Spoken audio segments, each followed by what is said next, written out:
featuring Ruby. Hello, everyone. Welcome back to Getting Stoned with Devin and Nicholas. I'm Devin, and that guy over there is Nicholas. Nicholas, how you doing today, buddy? I'm actually pretty good. It's a good start to 2024. Things are moving ahead. How about you? Good. Yeah, I feel like January didn't exist. I feel like my January just kind of happened, and then suddenly I'm in February, and I'm like, oh crap, it's February, and we've got events coming up, and I'm going to Convocation in 2 weeks, which I'm super excited about. I get to talk about dragons. This is like my year of drag. I mean, it is the year of the dragon, which is great, but like I'm going kind of dragon nuts, and it's my crystals that are doing it. It's my crystals' fault. And of course, if you read my crystal book, I talk about dragons and the relationship to stones. And so this is a big year for dragons for me. And so I'm going to Convocation, and one of the workshops that I'm presenting, doing 4 things. And one of the things I'm doing is a dragon magic workshop, also doing a crystal magic thing. But I get to talk about these really cool things that are very nerdy, and it's kind of an experience for me. I'm glad we're talking about Ruby today, because I think it's a message that I should be working with Ruby right now for what I have to go do. But, talking about our spirituality is weird. Like, anyway, like it's because it's like, it's my business, not yours, but yet it's our job is to talk about it, right? But then when you tell people that you work with dragons, all kinds of things come to mind. And it's probably one of the easiest ways to not be taken seriously, like as a human being, is to say, I believe in dragons. So it's been like this whole experience for me of coming around, and my crystals have been like, no, you can't do this thing that you want to do if you don't start playing by our rules. And so I'm like, fine. So I'm at that point where I'm just, hi, my name's Devin, and I'm here to talk about your dragons. And it is what it is. So anyway, that's what's happening. This I think January was the month of just embrace it. And I'm like, okay, here we are. So I'm doing dragon stuff, and at Convocation, really excited about that. Also going to be introing houseplant horticulture, because this stuff is happening. Like that release is 6 weeks away, a little over 6 weeks away. So things are happening very quickly. We started the book club. Yeah. Book club now, which is super cool. And yeah, so there's just a whole bunch we had the Witchcraft and Occult Media Awards this past weekend.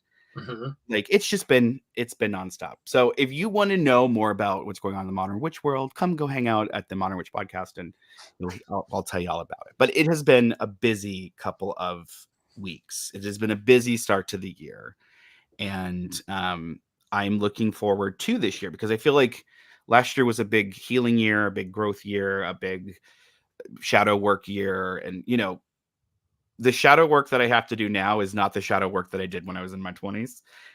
So it was, it's been a thing. But I'm glad to be here, and I'm glad to be doing the show with you this year again. And I know we've got some really cool things planned for this year too, you and I. So We do. very exciting. So aside from, you said you were doing well, and but life is good. How were your projects? Because I know you were working on a book, and I know you particularly like the topic of the manuscript you just turned in. Yes.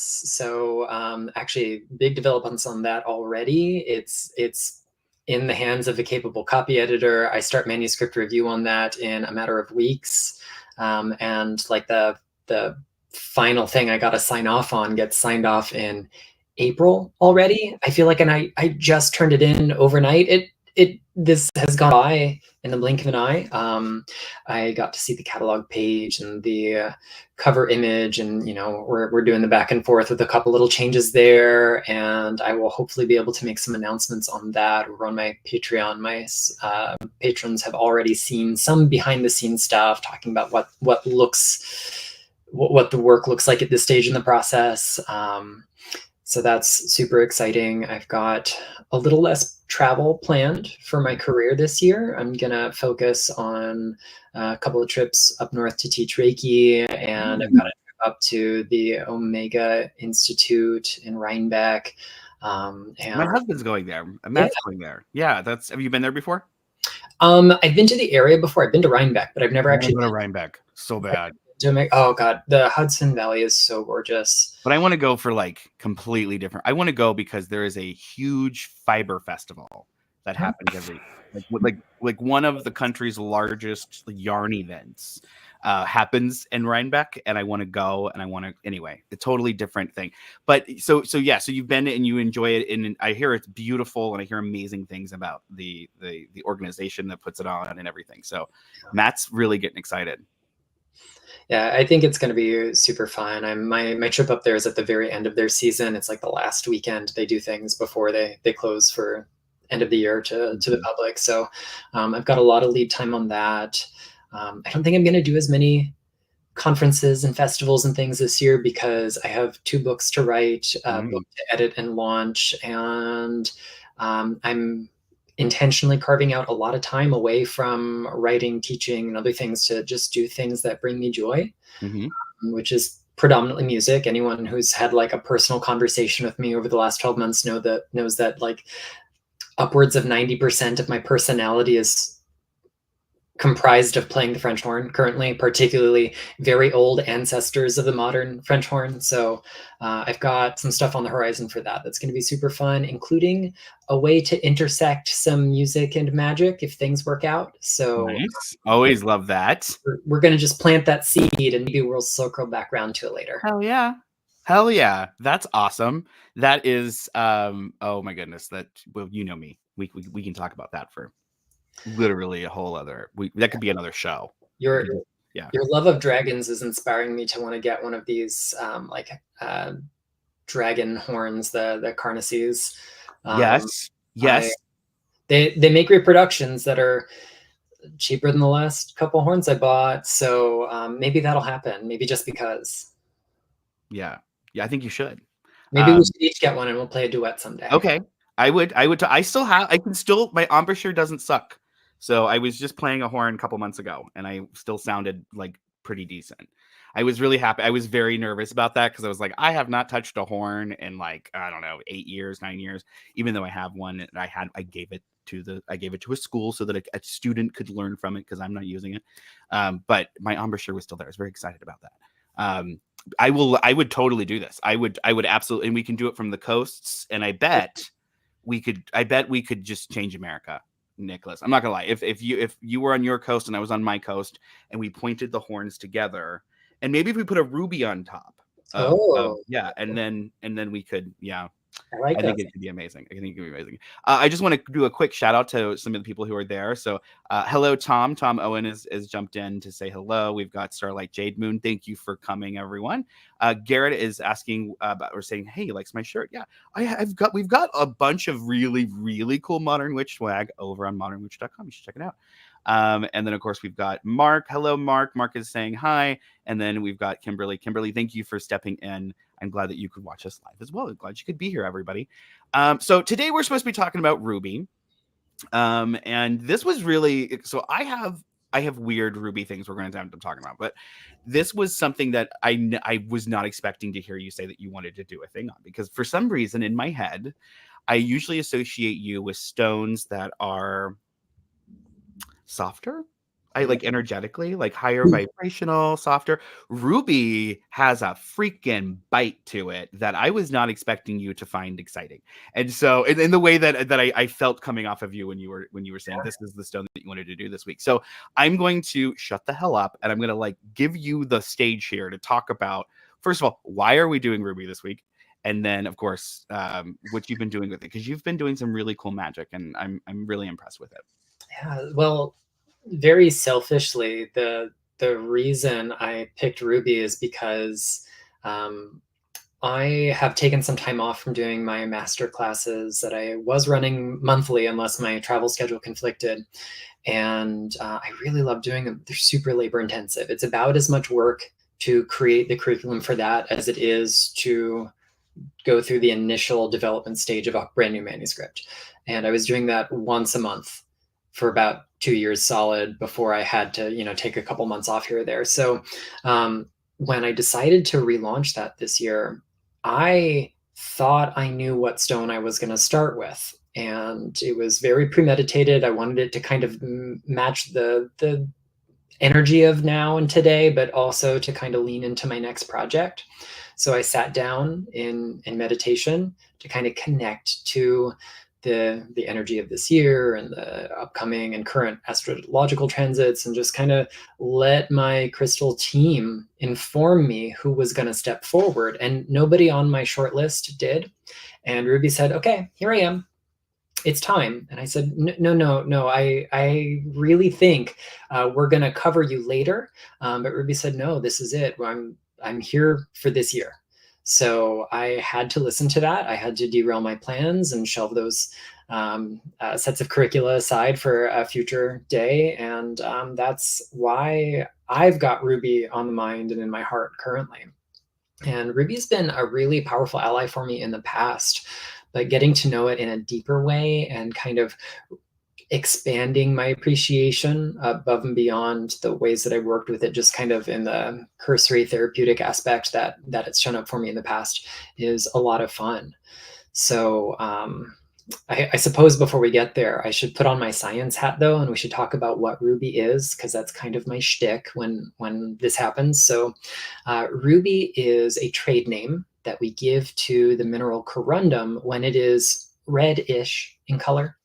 So corundum is an aluminum oxide. It forms as part of the trigonal crystal class, although it does have hexagonal prisms. It does have a six-sided crystal form most of the time.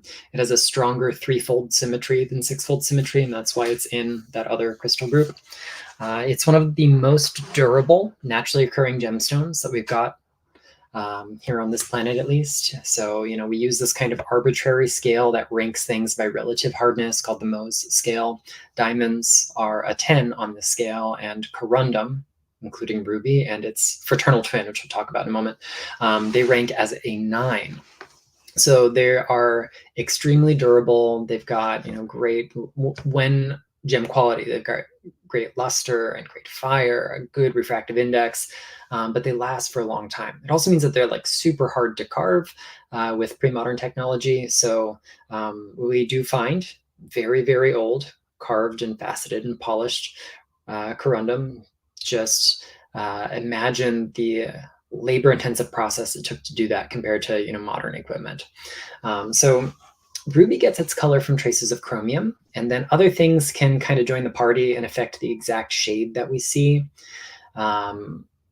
So here we've got one on screen. So this is in a metamorphic rock matrix. This is going to be probably marble from the looks of things.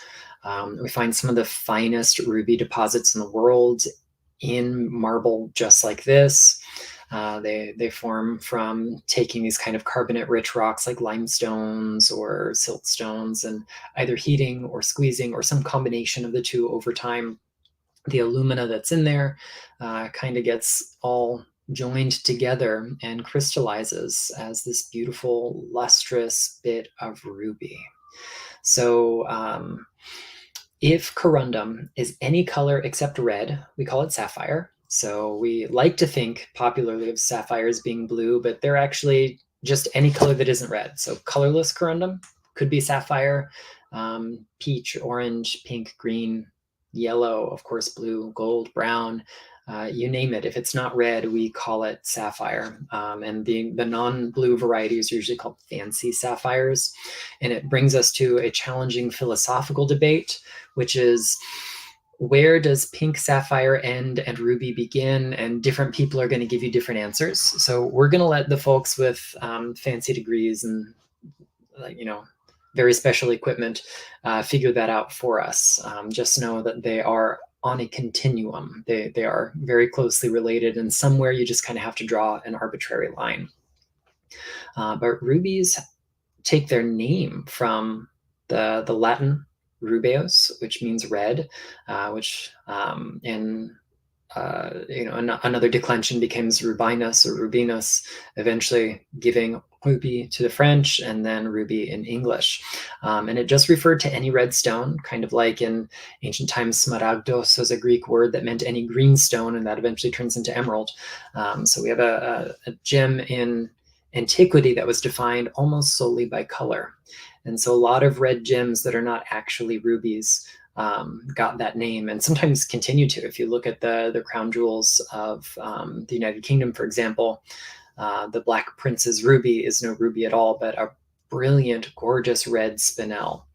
Um, but ruby's got some interesting folklore associated with it. We think of it as being a symbol of passion and love, a talisman of victory, overcoming foes in battle, preventing bloodshed because of that kind of sympathetic resonance that it has by its color. It's one that was, I think Herodotus said that the storks would line their nests with it to keep serpents at bay. And so it later took on associations of just kind of keeping evil and temptation away generally, being good for overcoming poison. In Sanskrit, it is known as the Ratna Raja, or the king of gemstones, and truly is like fine quality, like very precious rubies are far more valuable per carat and far rarer than any of the other precious gems. And the official precious gems are ruby, sapphire, emerald, and diamond. So rubies have quite a lot of folklore and power and magic to them. And I think they're going to be a really good ally for the year ahead, because I think we've all got a lot to overcome, whether that is on the personal or the collective level. The odds are not stacked in everyone's favor. I think we can admit that very plainly. Yeah. Unfortunately, that is the way of the world. So say we all. All right. So from a practical kind of place, what have you been doing with Ruby lately? So, on the like most primary level, one of the first things that I learned to do with Ruby involves breath. And I had a mentor who wrote a book in the 90s called Crystal Journey. Her name was Jane Ann Dow, and she passed away quite a number of years ago.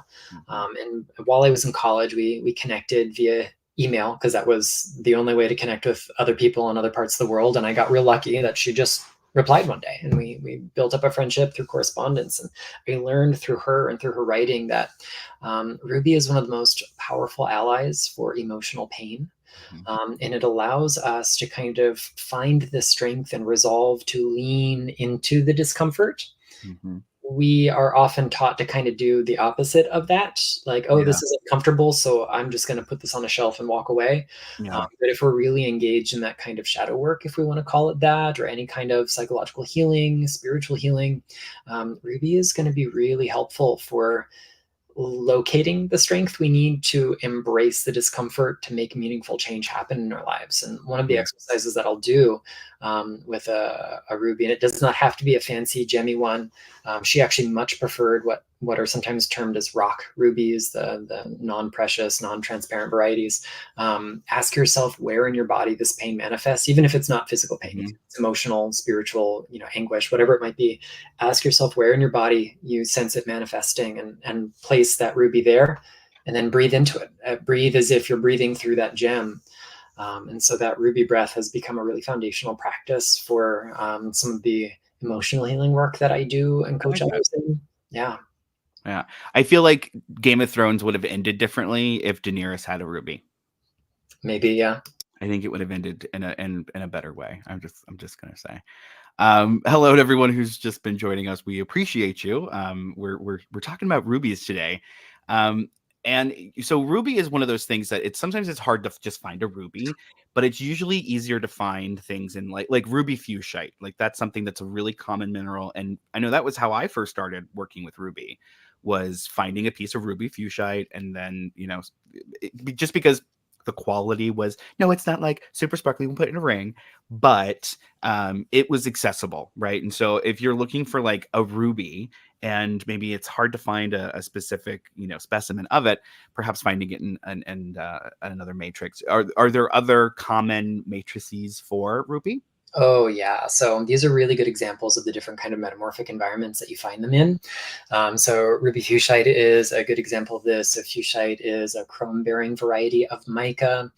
You'll often find that right around the little pockets of ruby, there are these little coronas, these little rings of a lighter colored green before you get that kind of emerald colored fuchsite. And that lighter colored green is a zone in the schist that is predominantly composed of green kyanite, which is an aluminum silicate. You'll have alumina and other things in the silicate composition of that fuchsite mica. So it's kind of fun to see the gradient less and less other stuff to more just pure aluminum oxide, which gives us that ruby, of course, with traces of chromium to give it that brilliant color. You've got stuff like ruby kyanite, and it's usually kind of a blue to kind of slate gray blue kyanite that will have this, and that's another classic example of mineral associations produced by metamorphism, by squishing other rocks until they become new rocks. Ruby and cordierite. When cordierite is gem quality, we often know it as iolite, is another one that you can find. But there are a lot of associations that ruby makes, and I think probably the most famous of them comes from Tanzania, and it's the ruby in zoisite, which is sometimes known as anulite, from a Maasai word that means green stone, if memory serves correctly. And this is a little bit more tenacious. It's the grain of it splits a little less readily than our kyanite and fuchsite hosts for ruby. So we get something that takes on a great polish, wonderful luster, but the actual physical density and strength of the stone lends to its ability to help open and transform whatever kind of emotional, let's say, stuff. That's a nicer word than I think I'd like to use. Right. Helps us transform that emotional stuff Yeah. with a lot more grace. Yeah, absolutely. And so some people do not like to recommend wearing ruby. It's one of those things that is said to like burn you out, kind of like a moldavite situation. I don't have problems with it. I used to have a pair of ruby earrings that were super cute, and they were little ruby studs. And I didn't feel any weirdness. Like I actually, if anything, of course I do have ADHD, and so things work weird with me. But if anything, I felt like it was just kind of, it put me in a good kind of tranquil place. So do you find wearing ruby or having it close to the body for extended periods of time is a good thing or a bad thing, or what are your thoughts on that?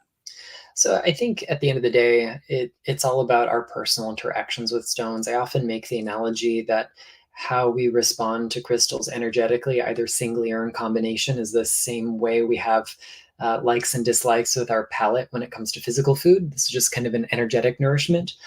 So sure, some people are going to be really stimulated by ruby. They might be people that have an excess of fire in their constitution, whether we're using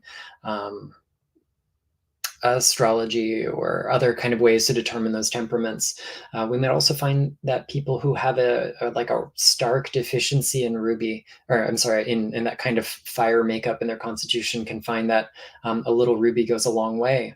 And it's all just about kind of auditioning stones to find out what works for you in a practice called gemstone energy medicine, which sounds like it should be the same as crystal healing, but it's not. And that's a conversation for another day. Ruby is regarded as the kind of master healer of the emotional body, and really fine gem quality ruby is an intensive energy already, but when applied to those kind of therapeutic protocols through the exact things that they do in this variation on crystal healing, it produces some pretty profound results, and a lot of people find it overwhelming because of that. When you couple that with the cost of pure, unadulterated gem quality ruby, it means that they encourage people to use it in combination with other things. So that way you don't need, a strand of perfect ruby beads to go around your neck. You find a strand of other beads that have an occasional ruby in them to achieve similar results a little bit more gently. Yeah, absolutely. So Kimberly's asking about ruby zoisite being UV reactive. Yeah, so let's talk about that. So the expression here that we want to use to be precise is fluorescence. UV reaction could describe any number of things. If we put a piece of amethyst out in the sun and it fades, that is a UV reaction, but it's not the same kind of one that we're seeing here. So ultraviolet fluorescence is common in rubies if the criteria are met effectively. So the chromium that's in their makeup is a known fluorescent activator, and there are other mineral species that also fluoresce because of trace amounts of chromium. However, with rubies, especially when we see them leaning towards purple or kind of brownish red, they often have fair amounts of iron in them, and iron quenches fluorescence. So if there is too little iron and just enough chromium, we will get that kind of fluorescence. So yes, some ruby in zoisite will fluoresce. but not all will. It'll just depend on how much of the iron is present to quench that fluorescence. This can be a good way to identify rubies in matrix. So, for example, ruby and cordierite, as long as there's not too much iron, they will also fluoresce. Ruby in kyanite and fuchsite, or ruby in a metamorphic rock matrix like marble will also fluoresce, as long as we have that right balance of chromium versus iron. Yeah, absolutely. It's really cool to. I was in Tucson a couple of years ago, and they had they have museum rooms you can kind of walk. Well, and so going through, and one of them was like a UV room, and it was just all stones, and there was this big, beautiful UV ruby gorgeousness going on, and I just wanted to die. So yeah, that's like seared into my soul, that memory of walking through the UV crystal room. Okay, so when it comes to like making elixirs, when it comes to doing those things that we like to do to kind of take the essence of the stone, is this a stone that we need to worry about when it comes to like things getting into the crystal or things getting out of the crystal? Because it's one of those that the feel to it when I hold a raw ruby, it feels like I shouldn't necessarily do all that stuff to it. Like it feels it's my personal thing, so I don't make elixirs out of it. But I was wondering, what are your thoughts on that? Yeah, so public facing, I always encourage people to, whenever there is any doubt whatsoever, only make elixirs via indirect methods, because then you can't go wrong. Then you don't have to worry about cross contamination and the chemical interaction between water and that mineral makeup. But let's think about what rubies are. They're predominantly aluminum oxide, Al2O3. They've got a really high hardness. They are insoluble in water. So if I put ruby in water, as long as there's no other stuff attached to the outside in particular, it's not going to leach any chemicals into our water. You find a lot of cautionary lists about making elixirs on the internet that will list everything the author can find with aluminum in it as bad for making elixirs, because aluminum, when it hyperaccumulates in your central nervous system, is bad for you. But if the aluminum could come out of ruby merely by placing that ruby in water, we wouldn't use it in jewelry. Because it would dissolve, period. Those kinds of covalent bonds between the aluminum and the oxygen form a really, really stable molecular structure, and therefore it is not soluble whatsoever in water. However, we do have to be mindful that rubies can occur alongside other minerals like we've been talking about, and not everything that it could have on its surface or be in association with, if it's in matrix, is necessarily water safe. So when in doubt, leave it out. Always opt for an indirect method if you're unsure. And just generally speaking, it's a good practice to only ever do things via indirect method, just to have that extra layer of protection, so you can't make any mistakes through misidentification.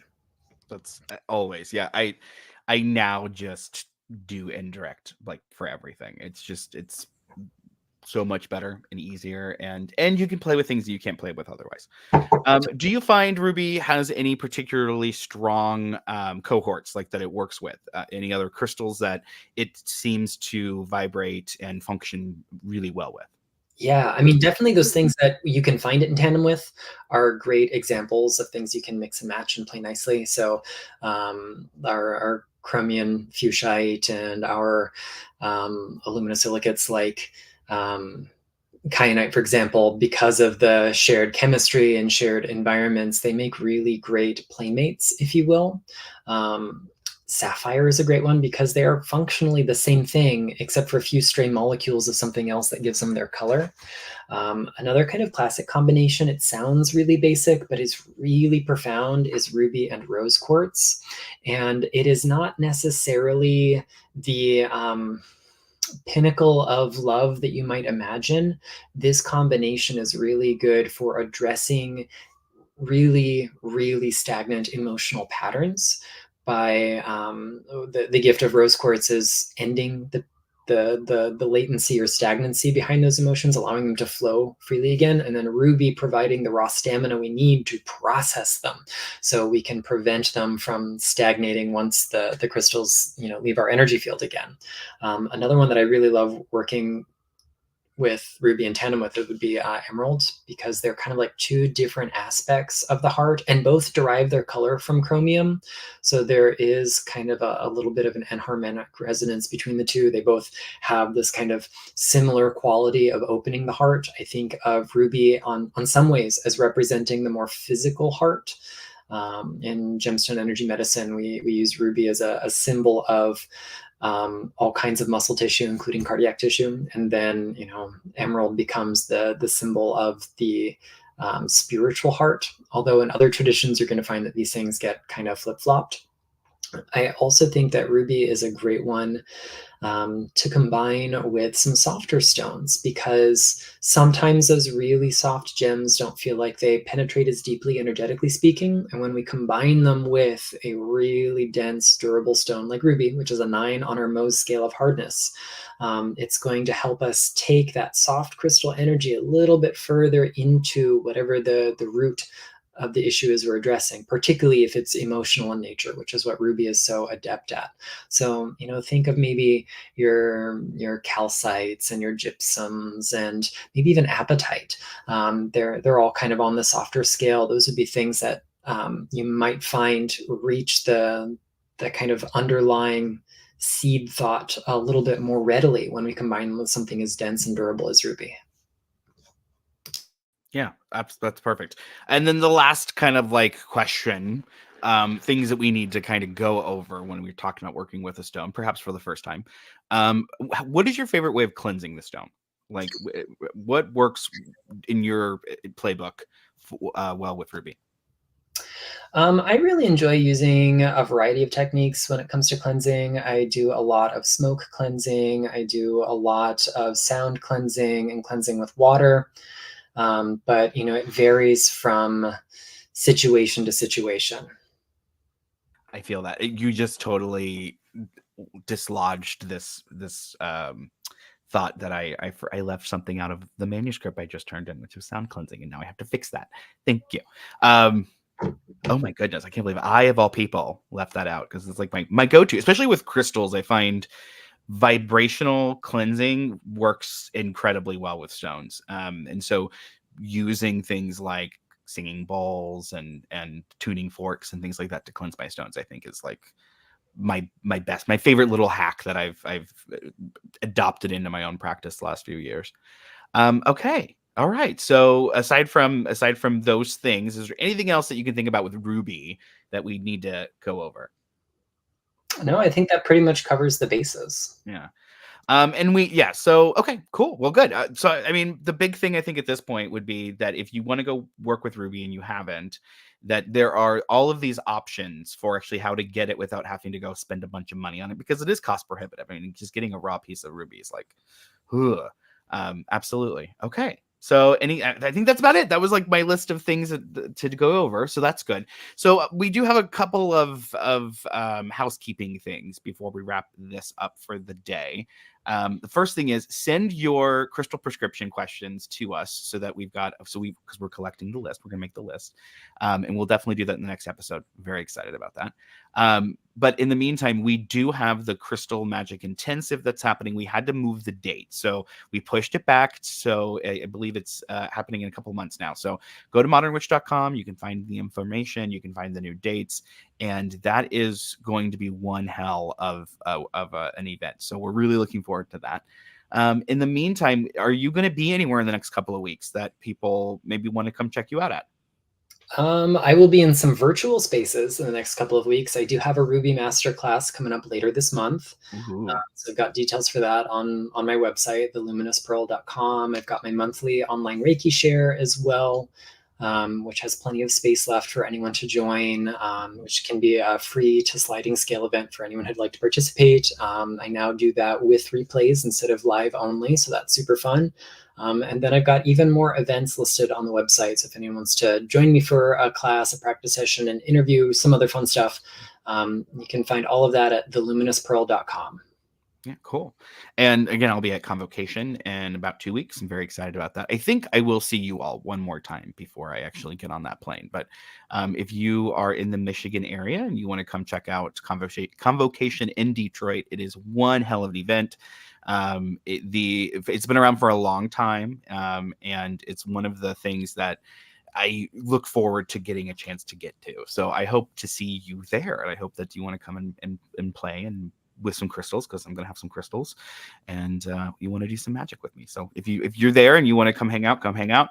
Either way, you can check out all of the Modern Witch goodness on modernwitch.com, or you can check out Nicholas's work. And Nicholas, on social media, what's your preferred platform these days?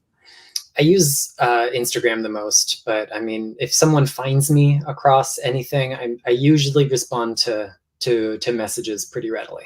Yeah, I do not. My inbox is notoriously full, and email me. You want me? Email me. Yeah, but okay. So Facebook and Instagram for me is probably. I'm trying to do my Instagram thing this year way better, because I just post on Facebook like 50 times a day, but I neglect every other platform. Anyway, all right, everybody. Thank you so much for joining us. Once again, modernwitch.com, and we'll see you in 2 weeks. And our next stone that we are going to be diving into is Tanzanite. And I'm really looking forward to that, because that is the one that I'm pretty obsessive about. So yeah. Anyway, thanks everybody.